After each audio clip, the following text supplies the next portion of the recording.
Silou Cuisine Academy, bonjour, je vous retrouve aujourd'hui en compagnie de Céline de 42 Délices qui vous livre sa meilleure recette de chips de kale.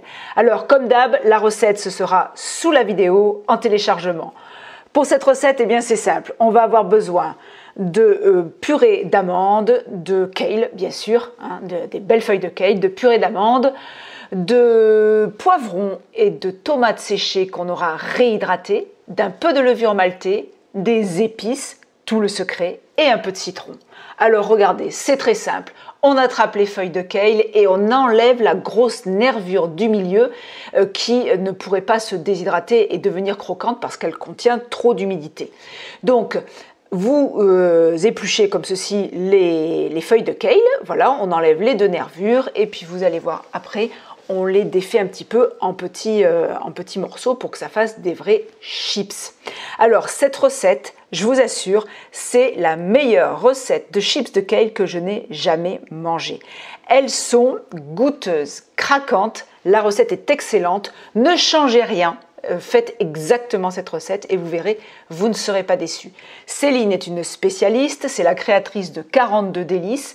Elle fabrique beaucoup de déshydratation que vous pouvez retrouver sur son site parce qu'elle les vend.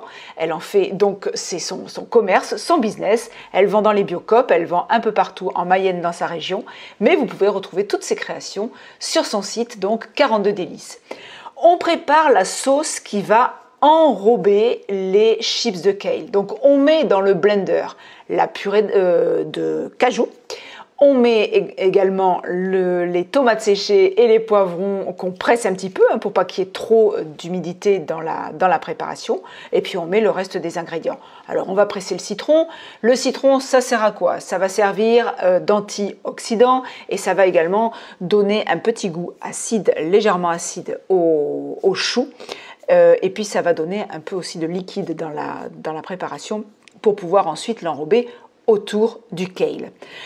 Cette vidéo est extraite de nos Cuisine Day. Vous savez que tout le mois de novembre, j'invite des cuisinières de la France entière pour vous proposer des programmes gratuits. Ce programme est sur inscription, vous pouvez trouver le lien sous la vidéo également. Et j'avais oublié d'inclure la recette des chips de kale, donc je vous avais promis de vous la faire et de la passer sur ma chaîne YouTube. Et bien la voici. Donc voilà, vous voyez qu'il restait des petits morceaux, donc à ce moment-là vous ouvrez le blender, on racle avec la spatule pour faire redescendre la préparation et puis on va reblender un petit peu. Là on utilise le Blendtec avec la Twister Jar, ça c'est bien pratique, vous voyez elle fait un petit mouvement comme ça de va-et-vient et ça décolle les matières sur les côtés, ça permet de réaliser une préparation bien homogène. La préparation, là, pour les chips de kale, c'est quasiment, vous l'avez en live, c'est-à-dire qu'il n'y a, pour ainsi dire, pas de coupe de la vidéo. Juste à un moment donné où on parlait, j'ai coupé un petit peu, mais vous voyez que c'est vraiment une recette qui se fait super rapidement. Le plus long, ce sera la déshydratation après pour avoir des chips bien craquantes.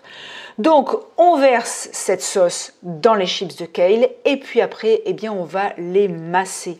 On va bien incorporer cette sauce sur tous les côtés des chips. Donc, il faut un petit moment, c'est l'histoire de masser pendant 2-3 minutes pour bien imprégner, pour bien que ça enrobe toutes les feuilles de chips de kale. Et puis après, eh bien, on va les déposer sur un plateau, on va les mettre au déshydrateur et il n'y a plus qu'à attendre pour se régaler. Alors là, on a fait 3 feuilles de chips de kale parce que c'était pour vous montrer. On a fait tout un tas de déshydratation, on a fait des chips de légumes, des chips de betterave, des chips c'était de quoi? De patates douces, on a fait. Et puis on avait fait aussi des petits pains moelleux et crus.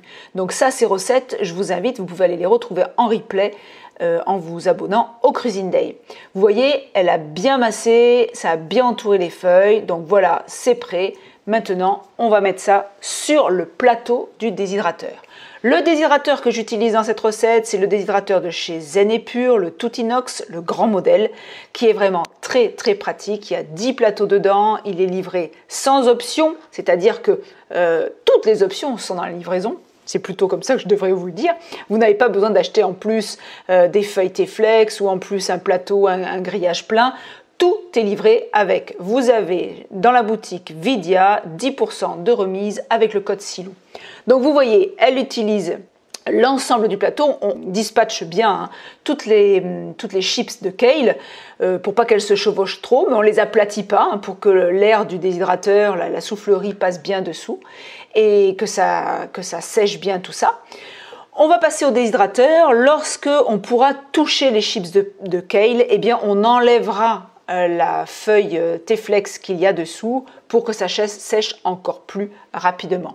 Pour le temps de séchage, vous l'avez dans la recette dessous, il faut compter entre 10 heures et 15 heures de déshydratation en fonction de l'humidité ambiante qu'il y a dans votre pièce. En ce moment, c'est l'hiver. Le déshydrateur s'était arrêté dans la nuit. Ce matin, quand je suis arrivée, ça avait un petit peu ramolli parce que ça avait repris l'humidité de la pièce. Donc, j'ai remis un petit coup de déshydrateur. Et voilà nos chips de kale qui sont terminés. Vous voyez, c'est hyper croustillant. Et derrière, vous voyez les réalisations des chips de légumes. Je vous attends avec impatience sur les Cuisine Day. Je vous rappelle que Cuisine Academy, c'est aussi un centre de formation, que les formations pro sont prises en charge par mon compte formation. Si vous avez du DIF ou un compte formation, vous pouvez vous offrir les formations de cuisine. Et voilà, ça vous permettra d'acquérir de nouvelles compétences. Vous avez également le lien sous la vidéo. Allez, je vous dis à très bientôt pour de nouvelles vidéos. Ciao, ciao!